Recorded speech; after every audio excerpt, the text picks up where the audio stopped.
This is Eileen Felix, the Teal Mermaid Goddess, and this is your video of why I don't work for spas anymore.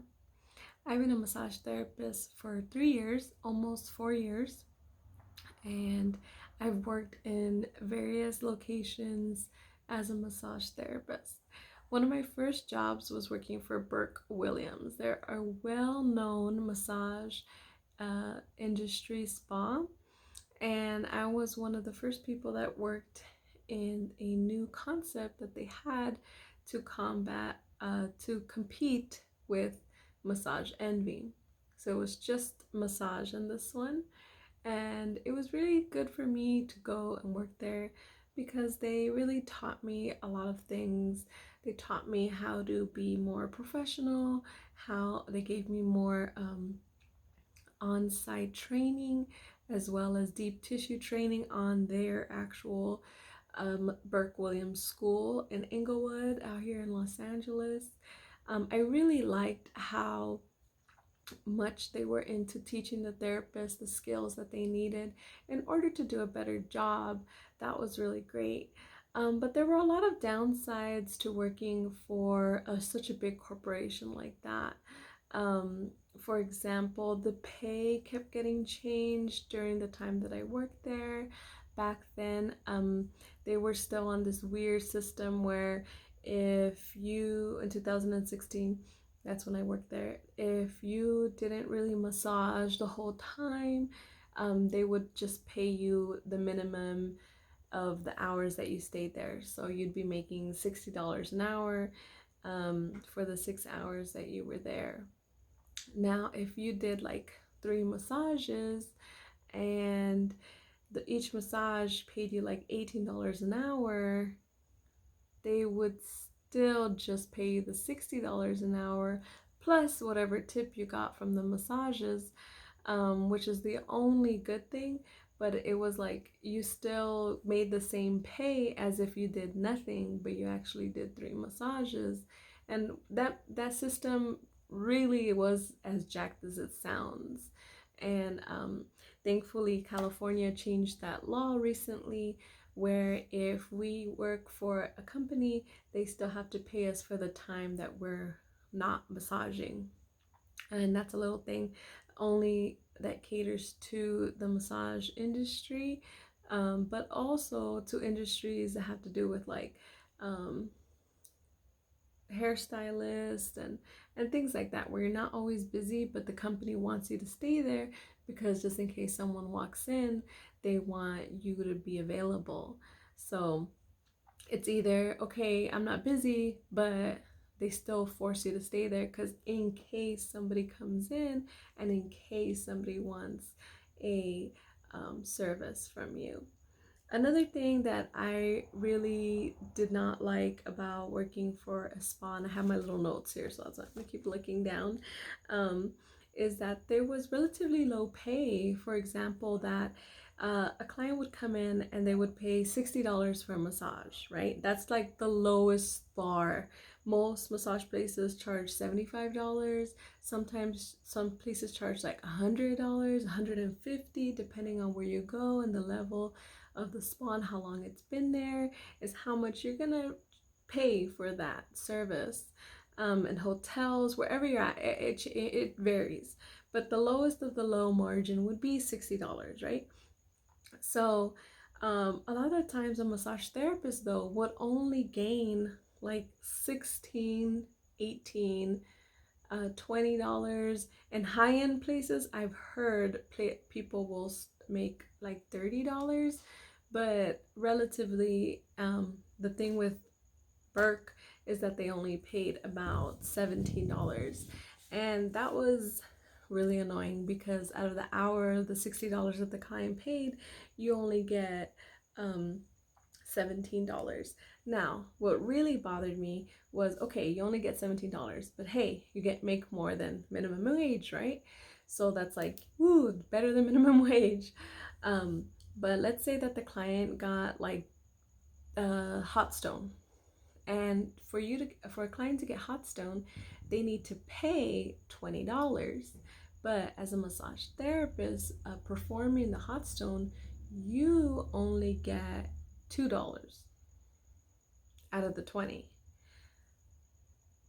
That sucks. Let's say that the client gets aromatherapy, which is another, add-on that a lot of spas have for like $10 more, right? The massage therapist only gets like, again, like $1 or $2 from that, and that's it.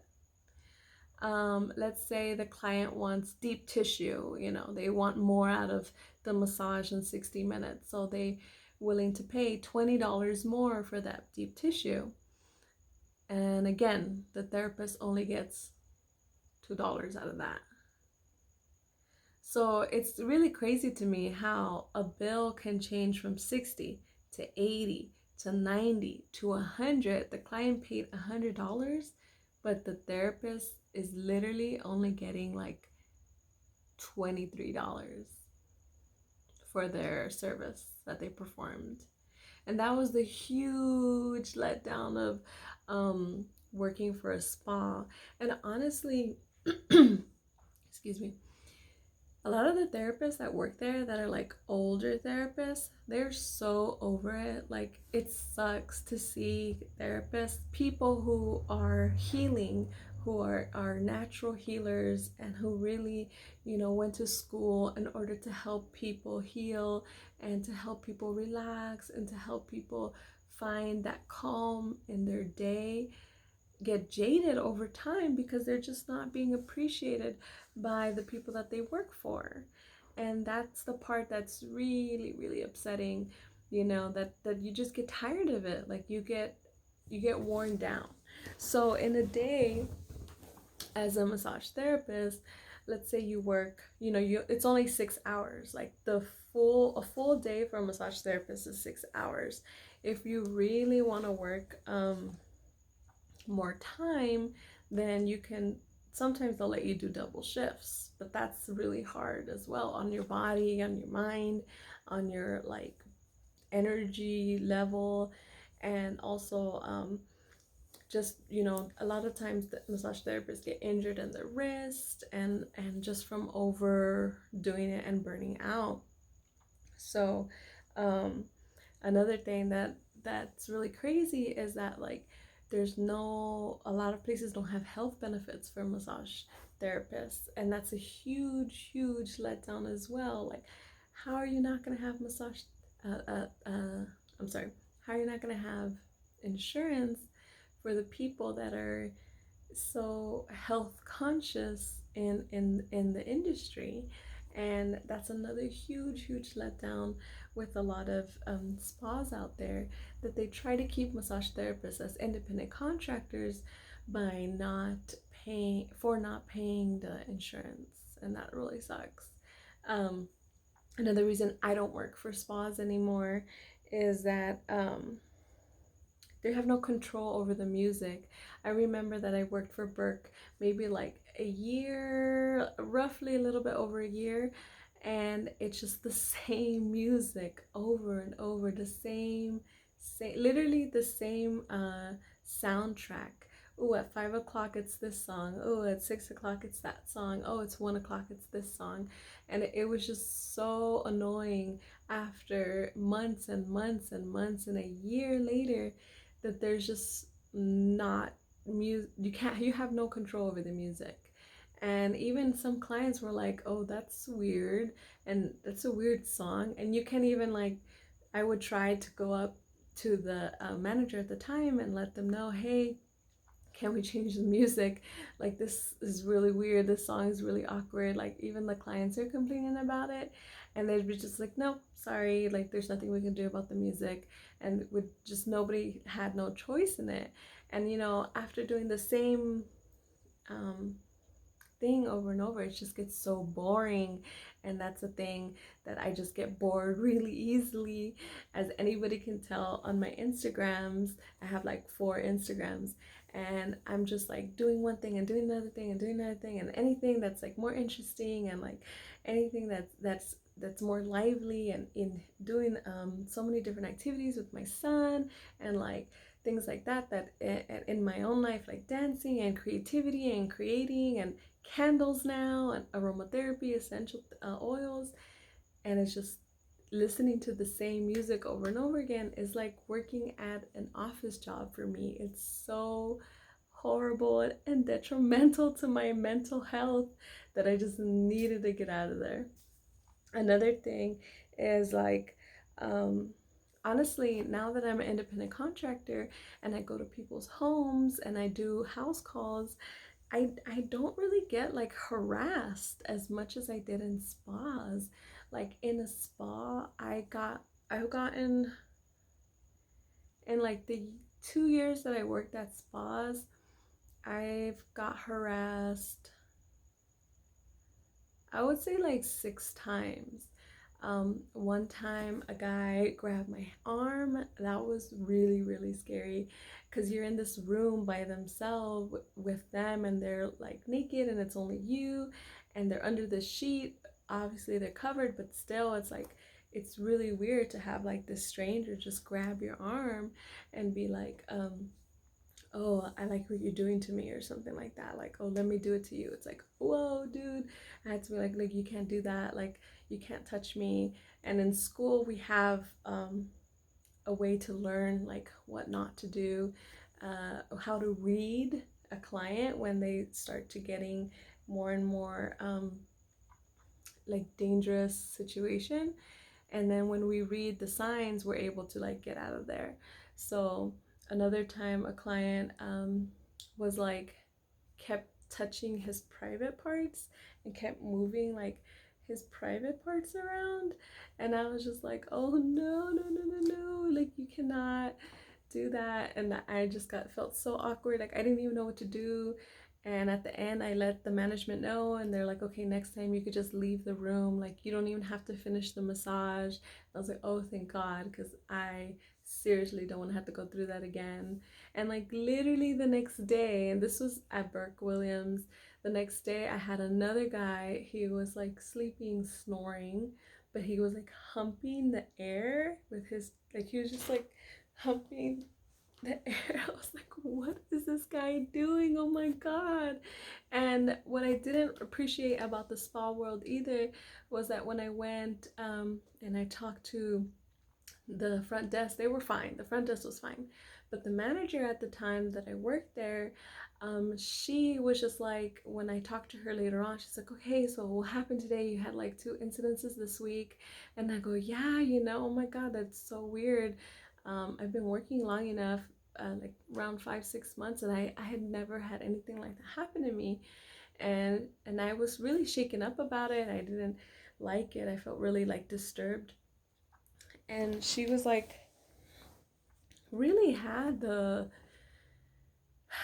I remember I was so upset that day. She really had the balls to be like, well, how did you massage him? And I go, what do you mean, how did I massage him? And she's like, well, what did you do to his neck? And I go, it doesn't matter what I did to his neck. Like, that's inappropriate and he shouldn't have done that. Like, period. Like, whatever I did or didn't do has nothing to do with him humping in the air. Like, that's totally inappropriate and you can't just blame me for it. And I was in so much shock at the time that I was just like, oh my God, I can't believe she literally is telling me this. And like, I was so upset, I like got up and left. And then she went after me, and I went to my room because I didn't want to cry in front of her, and I was crying in my room. And then she came up to me and she's like, what's wrong? And I'm like, what do you mean what's wrong? Like, you're literally accusing me of what did I do when the client was the one who was acting inappropriate?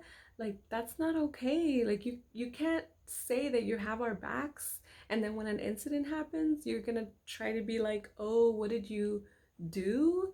Like, I didn't do anything. I didn't deserve that. Like, I didn't deserve your accusations, and I didn't deserve him doing that as I was massaging him, whether or not he remembers if he was sleeping or not. Like, it was very inappropriate.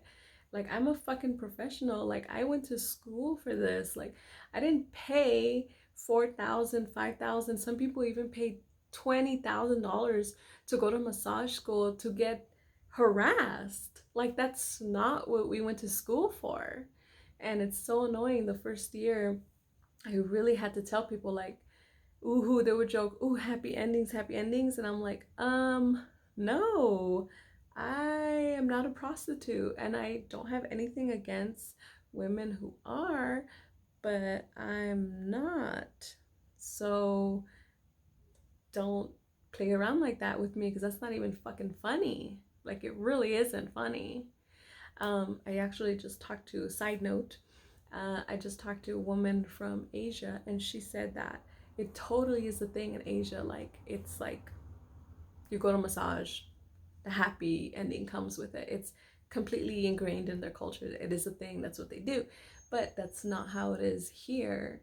It's not in our culture. And actually, Massage Envy went through a 300 civil lawsuit where they had over 300 cases of people complaining that the massage therapists were being inappropriate and trying to solicit themselves to clients. So that goes to show, and a lot of the massage therapists in um, Massage Envy are actually from Asia, and that's not allowed here in the United States. So that's another thing that's really not appropriate for over here, and then it just comes to bite all the other professional massage therapists in the ass. And then besides just that, there was just like a lot of drama, a lot of jaded therapists and spas, a lot of negative energy in the break rooms. So we're so tired, we're so exhausted, we're hungry, we become very like exhausted mentally and physically, that all that energy, it can become a really ugly vortex. And then people start complaining about how much tips they're making and how they think they deserve more, and how why that client only tipped me this and that. And I just learned to think, like, you know what, whatever a client can give me at the time is what I was meant to have, and I'm grateful for that no matter what. Like, if a client gives me $1 or $2 or whatever, that's not a reflection of my work. That's a reflection of the client's ability to give me that money, and that has nothing to do with my actual work. um, I've even had clients complain about my services but tip me $20. So that, to me, it's like, wow, if you're gonna go as far as to complain about me, then shouldn't you not tip me at all? But that goes to show that that's just whatever people think. It doesn't matter. They're just gonna give you whatever they feel at the time, and it really has nothing to do or value your work. So that's a huge thing about spas that I just didn't enjoy. But don't get me wrong, like, a spa, again, I definitely recommend working for it. You need to work out the kinks, you need to work on endurance. As a beginner massage therapist, you need to be able to tell if this is for you, and a spa really is gonna like teach you that, because you're gonna be working back to back, back to back, back to back, and it's gonna grow your endurance. It's gonna, if you're in a good place, like for example Burke Williams, although their management sometimes was not up to par, their whole idea and concept of how they groom you and how they work with you, and whatever you need help with, they're willing to be there for you. That I really did appreciate and enjoyed, especially as my first massage gig. Oh, lost my pencil. So I hope that helped you in any way. If you're thinking of becoming a massage therapist, or you are a beginning massage therapist, just keep doing that grind. Trust me, when I quit the whole spa world, it definitely was hard for me to keep my ground working. But I definitely got into my flow. I got into my niche, and I love my job. And there's um, nothing I would rather do. Um, this is a really great experience. It's the longest job I've ever had. And so it took me many, many years to find my calling, and I'm really happy with that. So if you guys have any questions, again, of course, let me know. My name is Eileen Felix, the Teal Mermaid Goddess. Blue hair, don't care. Have a great, great